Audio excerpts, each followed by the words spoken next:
All right, welcome back to the UJ Chevrolet pregame show. Todd Morris with you here on the Bulldog Radio Network. And it's time to sit down with UMS-Wright head football coach Terry Curtis for our pregame interview. And, Coach, strangely enough, we pick up 2 wins last Friday night. Let's talk about the one on the field first. A 55-13 victory over Alberta. We've been saying for some time we just needed something positive to happen, something to give us a spark. Man, we got it on the first drive with the pick six, and it with Perry Hand's pick six for a touchdown, and then it just went on from there. Well, it did, and you can just see the kids' excitement. Yeah. And both sides of the balls got excited, and the interception was big.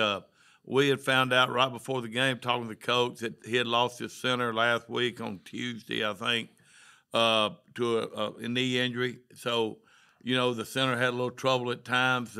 Alberta's a much better football team than what we saw last Friday night. But the center quarterback exchanges, they had several of those. Joe had the pick six. I think we got 2 or 3 fumbles. I think we may have had more. We got more turnovers in that game than we may have had all year. Yep. And it showed the kids what we've been trying to tell them. If somebody will make a play either side of the ball, then it kind of gets everybody else with confidence and everything. You could just see the defense just keep playing with more and more confidence and run around, hitting folks. And, it's like we talked about in pregame, the carryover. We had 2 good weeks of practice, and I do believe it carried over with their excitement and ready to get back on the field and kind of show everybody that they are better than what they'd been playing. Than what the record was showing at the time. Yeah, we did score on 6 of 9 of our possessions, took advantage of 6 Alberta turnovers in total in the game, but had some great field position. But it was really good to see the execution that took place offensively. Well, it was. And like we talked about, our biggest problem over there was not blocking wrong people, but staying on blocks. Right. And we did that more. I kind of smiled even on the first. I think it was it was just a pitch to Jake, but we had a bunch of guys out in front, and every one of them had a hat on somebody, and he walked like 17, 18 yards in the end zone, pretty much untouched. And I kind of smiled. I said, "Well, they got the idea of putting a hat and staying on somebody, and those kind of things." And I thought that was a lot better. Not that we didn't make some mistakes, but at least we made them full speed and playing hard and playing with energy and those kind of things that we're known for. The seniors got into the scoring columns in the scorebook, so to speak. Jake J had 2 rushing touchdowns. Joe with 2 touchdowns, 1 on offense, 1 on defense. William Taylor got a touchdown. Ty Yance got a touchdown. And we had our first touchdown pass of the season. Hard to believe we're going 6 games to get that. I'm not sure I've ever gone 6 games without a touchdown pass. But that was good to see too. Yeah. And Joe's getting better and better throwing the football and getting reads. That there, Ty was not the primary receiver. Yeah, he was the second guy. So it shows that Joe's kind of figuring it out. The guy was covered right from the get go, and he was told, hey, don't stay there long, then go there, and he did. And hit him with a nice touchdown. So, we're going to have to throw the ball some more than what we've been doing. And we're working really hard with the wide outs and selling routes and getting separation and those sort of things. And it's just got to carry over. So now let's talk about the game we won off the field last Friday night.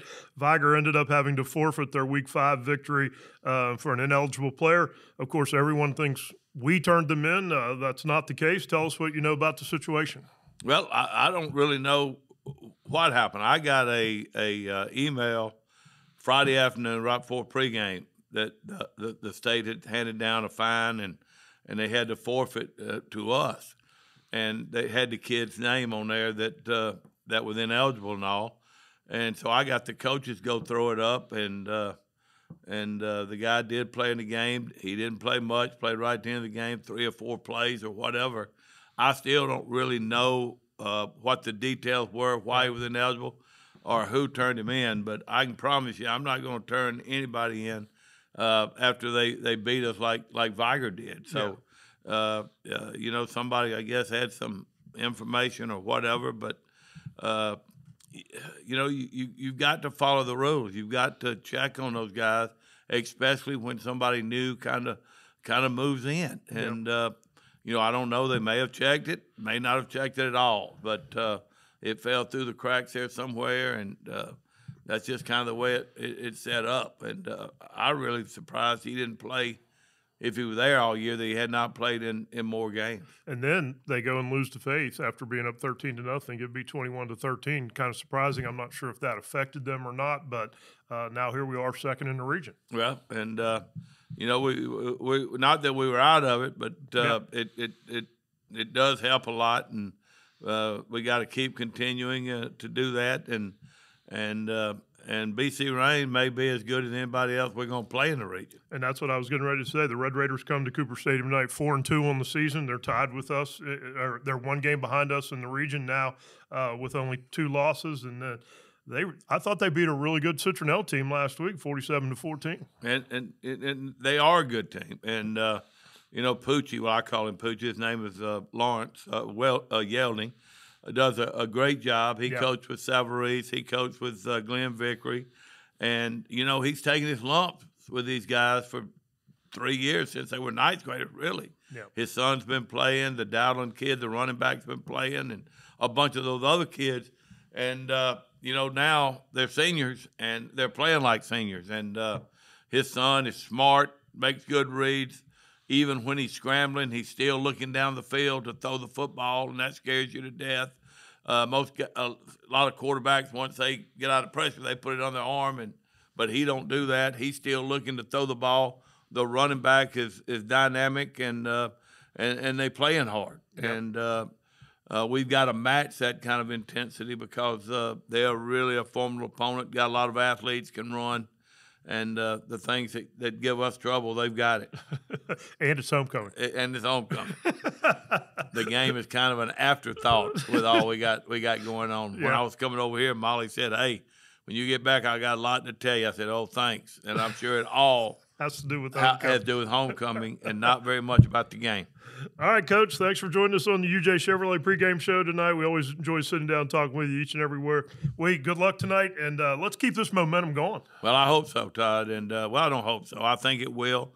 I think the kids had fun. I told them right after the game the best part of it was seeing them with a smile on their face because they knew they had done something better than what they'd been doing it. So anytime you get that, you're happy, and I do think it will continue. All right, Coach, good luck. It's homecoming this week here at UMS-Wright. The Bulldogs and the Red Raiders in a big region matchup coming up in just a minute. We'll be back with more of the UJ Chevrolet pregame show right here on the Bulldog Radio Network. Sports Talk 99.5 Mobile, an iHeart radio station.